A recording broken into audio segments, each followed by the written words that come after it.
오늘 아침에 마이크론 주주분들 정말 많이 놀라셨죠? 저도 아침에 주식 앱 켜보고 순간 가슴이 쿡 내려앉았습니다. 우리 계좌를 이렇게 파랗게 물들인 숫자를 보고 있으면 이거 지금이라도 팔아야 하나 하는 불안감이 드는 게 당연하죠. 하지만 제가 여러 해 동안 반도체 사이클을 겪으면서 배운 게 딱 하나 있다면 바로 이런 공포의 순간에 진짜 기회가 숨어 있다는 겁니다. 오늘 이 내용 끝까지 들어보시면 지금의 하락이 왜 단기적인 소음에 불과한지, 그리고 마이크론이 그리고 있는 저 300GB의 미래가 대체 무엇인지 확실하게 이해하게 되실 겁니다. 좋아요, 구독, 알림 설정 부탁드립니다. 감사합니다. 네, 바로 이 숫자입니다. 마이너스 9.81%.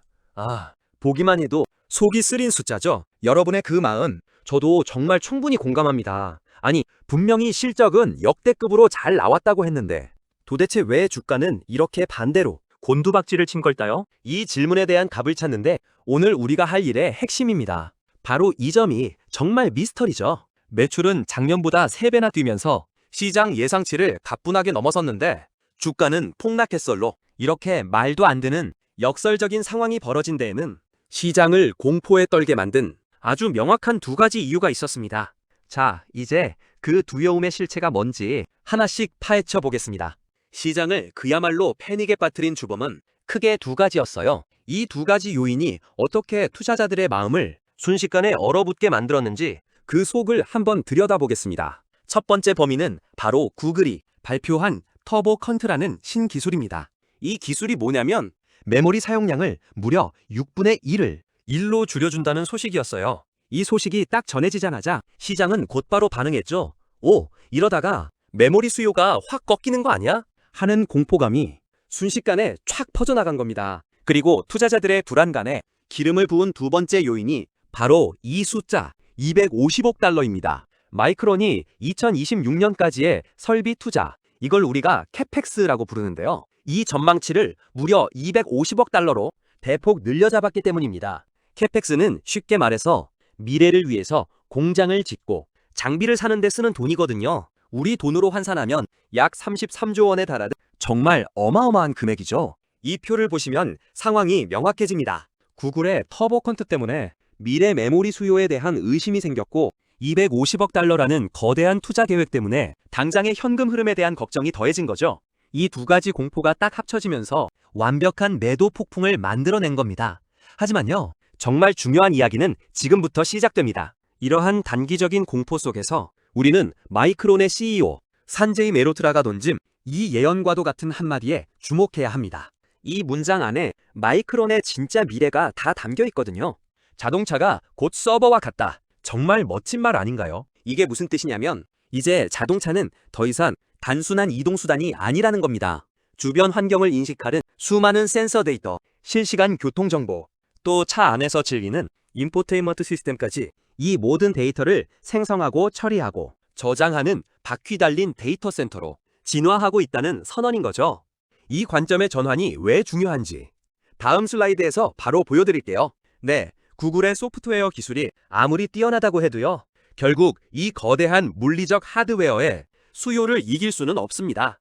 300GB라는 이 숫자가 터보 퀀트라는 소음을 어떻게 압도해버렸는지 그 이유를 지금부터 설명해드리겠습니다. 이 차트가 모든 걸 말해줍니다. 현재 자동차 한 대에 들어가는 디램은 약 30GB 수준이에요. 하지만 레벨 4 수준의 완전 자율주행차에는 무려 300GB 이상, 그러니까 10배가 넘는 메모리가 필요해집니다. 소프트웨어 기술로 사용량을 6분의 1로 줄인다고 해도 애초에 필요한 파일 자체가 10배 이상 커지는 거예요. 이게 바로 우리가 집중해야 할 실전 팁입니다.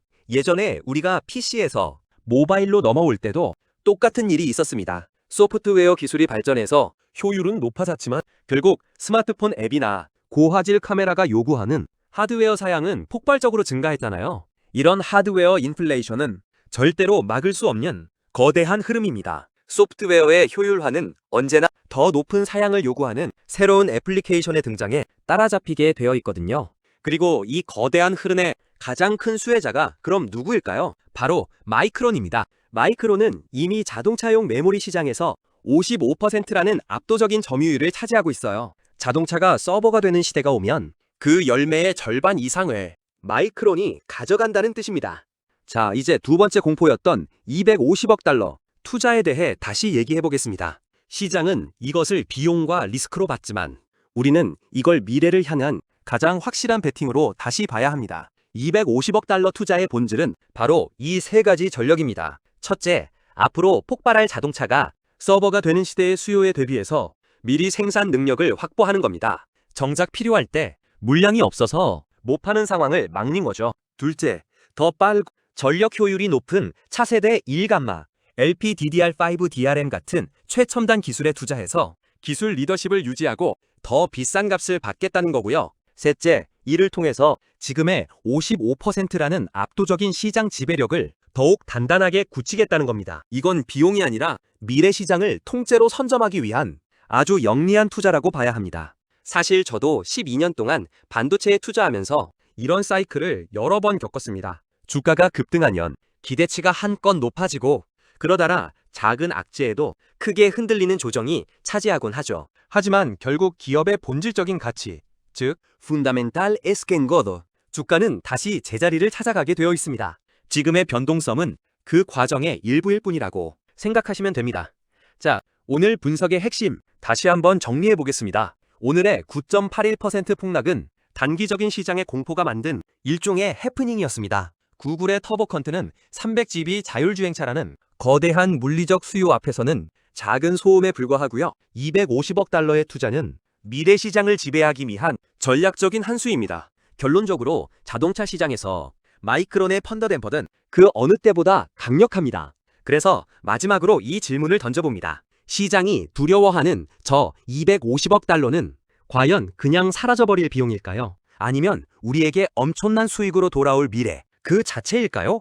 오늘 제 분석이 파란색 계좌를 꾸며 답답했던 우리 주주분들의 마음에 조금이나마 확신을 드렸기를 바랍니다. 시장의 소음보다는 기업이 그리는 큰 그림에 집중해야 할 때입니다.